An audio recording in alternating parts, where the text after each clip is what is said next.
ምናልባት ጌም መጫወት አይከብድ ይሆናል። ሶሻል ሚዲያም ለሰዓታት መጠቀም ድካም አልባ ሊመስል ይችላል። አረ እንደውም ሁለቱንም በአንድ ጊዜ እያደረግ ሰዓቱን ልብ ላትለው ትችላለህ። ነገር ግን ለደቂቃዎች ማንበብ ወይም ለሰዓታት ስራን መስራት ደስ አይልም። ምንም እንኳን ማንበብህና ስራ መስራት ጠቃሚው ነገር ቢሆንም አሁንም ጌም መጫወትህና ሶሻል ሚዲያ መጠቀምን ትመርጣለህ። ምናልባት አንዳንድ ሰው ሶሻል ሚዲያ መጠቀምና ጌሞችን መጫወት ቀላል ስለሆነ ነው ሊል ይችላል። ነገር ግን በተቃራኒው ለአንዳንድ ሰው ደግሞ ጊዜውን ከመጻፍ ጋር ማሳለፍና ስፖርታዊ እንቅስቃሴዎችን መስራት አሊያም የዕለት ተዕለት ስራውን መስራት ቀላል ብቻ ሳይሆን የደስታ ምንጭ ያደርጉታል። ታዲያ እነዚህ ሰዎች ከባዱን ነገር እንዴት ቀላል አደረጉት? ምናልባት ይህንን ያደረጉበት መንገድ ይኖራቸው ይሆን? አብረን እንመልከት።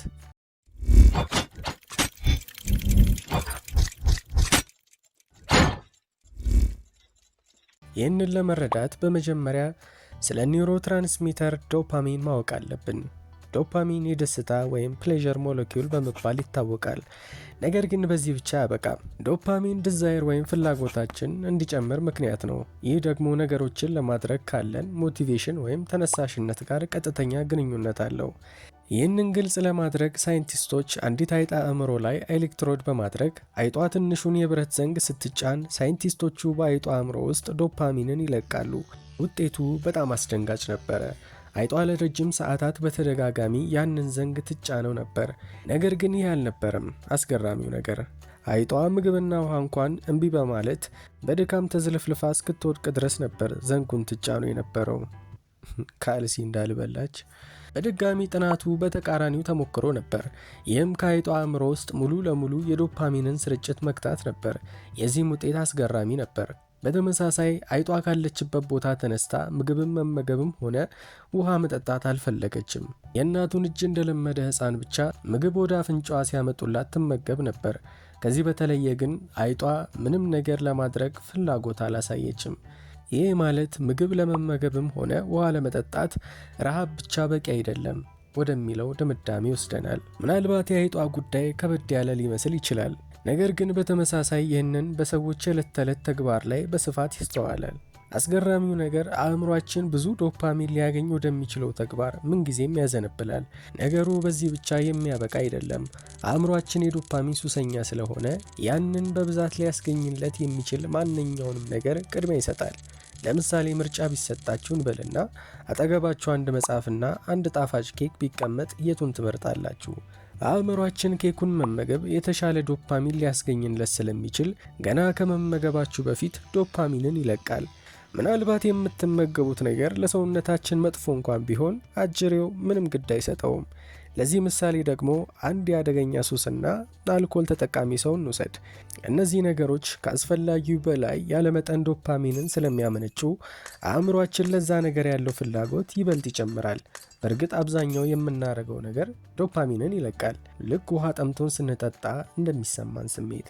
ሰውነታችን ሄሞስታሲስ የሚባል ባዮሎጂካል ስርዓት አለው። ይህም ማለት ሰውነታችን የውስጣዊና አካላዊ ብሎም ደግሞ ኬሚካላዊ ሁኔታዎችን ማመጣጠን ነው።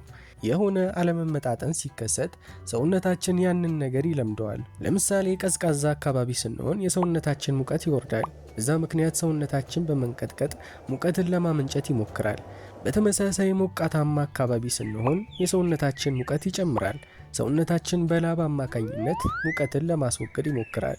በዚህ ሁሉ አለመመጣጠን ሰውነታችን የሙቀቱን መጠን 37 ዲግሪ ሴልሺየስ ወይም ደግሞ 98 ዲግሪ ፋራናይት ለማድረግ ይሞክራል። ሄሞስታሲስ የሚከናወንበት ሌላም ምክንያት አለው። እሱም ቶለራንስ ነው። ለምሳሌ አልኮል የማይጠጣ ሰው ቶሎ ሊሰክር ይችላል። ነገር ግን በተደጋጋሚ አልኮል የሚጠቀም ሰው ለመስከር ተጨማሪ አልኮል ያስፈልገዋል። ምክንያቱም ሰውነቱ ያንን መጠን ቶለሬት አድርጎታል ወይም ደግሞ አዳፕት አድርጎታል። ለዶፓሚንም እንደዛው ነው። አእምሯችን ብዙ መጠን ያለው ዶፓሚን ከለመደ ያንን መጠን ጤናማ ያደርገዋል። ይህም በጣም አደገኛ ነው። ምክንያቱም ያንን መጠን ያለው ዶፓሚን ሊያስገኙ ለማይችሉ ነገሮች ትኩረት አይሰጥም፣ ተነሳሽነትም አይኖረውም። ለዛም ነው ብዙውን ጊዜ ኢንተርኔትና ጌሞች አካባቢ የምንገኘው። ለዛም ነው ሰዎች ከሱሳቸው ለማገገም ከባድ ጊዜ የሚያሳልፉት። የተለመደው ብዙ መጠን ያለው ዶፓሚን ዕለት ተዕለት ከሚያገኙት የተስተካከለ መጠን ካለው ዶፓሚን ጋር የሰማይና የምድርን ያክል ይርቃል። ቀድሞ እንደተመለከትናቸው አይጦች ምንም ነገር ለማድረግ ተነሳሽነት አይኖራቸውም። መጠኑ ይለያይ እንጂ ለእኛም በሶሻል ሚዲያና በቪዲዮ ጌሞች ለተጠመድ ነው ተመሳሳይ ነው። ይህን ያህል ስለ ችግሩ ካወራን ስለ መፍትሄው ደግሞ የተወሰነ ነገር እንመካከር። ከተለያዩ ሱሶች ስለመውጣት ምናልባት ሌላ ጊዜ በስፋት እንመለከታለን። ለዛሬ ግን በተለይ ለተማሪዎች እንዴት ማንበብን የደስታ ምንጭ እናደርጋለን ብሎም እንዴት ከስክሪን ጊዜ መቀነስ እንደምንችል ባጭሩ እንመለከታለን። በመጀመሪያ ማድረግ ያለብን ነገር ምናልባት ፈገግ ሊያስብላችሁ ይችላል። በመጀመሪያ ማድረግ ያለብን ነገር ምንም ነው። ምንም። ታዲያ ምንም ስንል ምንም ነው። እስከ ዛሬ በማባበል ያልገራነውን አእምሯችን ላይ ኮስተር ልንል ነው። ይህም የሚሆነው ለደቂቃዎች ምናልባትም ለሰዓታት ምንም ነገር ሳንሰራ መቆየት ነው። ያለ ስልክ፣ ያለ ቲቪ፣ ያለ ጌም፣ ያለ ፊልም ወዘተ ምንም። ከጊዜ ሂደት በኋላ አእምሯችን ባልለመደው መልኩ ጨረታው ስለሚገባ መጽሐፍ ማንበብን ወደ ነበረበት ስሜት ለመመለስ ቀጭኑን መንገድ ያደርገዋል። አእምሯችን አፍ ቢኖረው እንዲህ ሊል ይችላል። ስልክ ከልክለኸኝ፣ ከፍቼ የማላውቀውን ቲቪ እንኳን እንዳላይ ጨክነህብኝ፣ ትንሽ ፈታ እንኳን እንዳልል ጌም ከልክለኸኝ፣ ምን ማድረግ እችላለሁ? ያ የፈረደበትን መጽሐፍ አምጣልኝ፣ አለበለዛ ማበዴ ነው የሚል ይመስላል። ሁለተኛ ቤቢ ስቴፕ ወይም ትንሽ እርምጃ። አእምሯችን በጫና ብዛት እንዳይሰለች፣ በአንድ ቀሮም አልተገነባችም እንዲሉ የምናነበውን ወይም ለመስራት ያቀርነውን በትንሹ ከፋፍለን ማስቀመጥ አለብን። ይህም ለአእምሯችን ተራራ መስሎ የታየውን ነገር ደረጃ በደረጃ እንደ መውጣት ቀላል ያደርገዋል። ሶስተኛ ሪዋርድ ወይም ሽልማት ነው።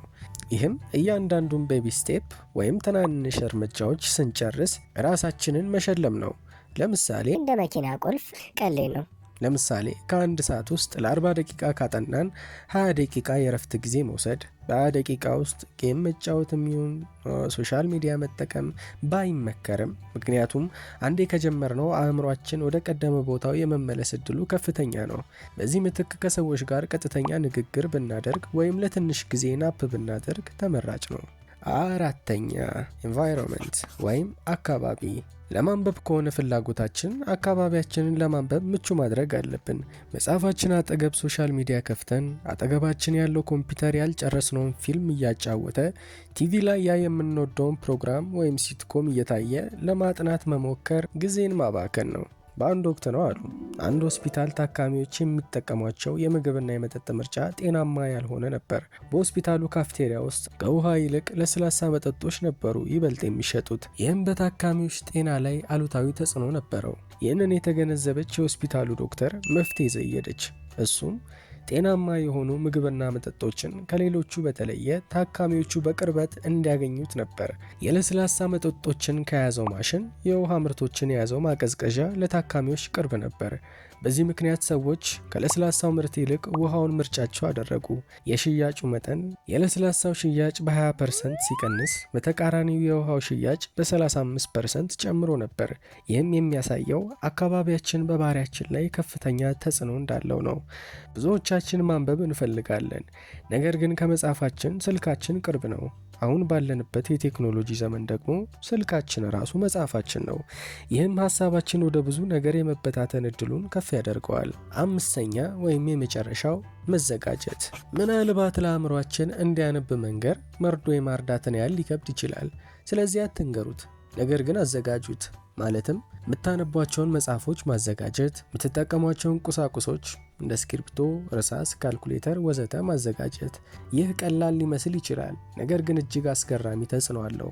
እንበልና የሆነ ሬስቶራንት ገብታችሁ ያማራችሁን ምግብ አዛችሁ ብቻ ያንን ቺዝ በርገር እያሰብሽ እንዳይሆን እጃችሁን ታጥባችሁ ከምግብ በፊት ላለው የፎቶ ፕሮግራም ካሜራችሁን አዘጋጅታችሁ እያለ ያቺ መልከ መልካም አስተናጋጅ በፈገግታ መጣ ይቅርታ ያዘዛችሁትን ምግብ ጨርሰናል፣ ሌላ ምን ልታዘዝ ብትል ምን ሊሰማ እንደሚችል ማሰብ ከባድ አይደለም።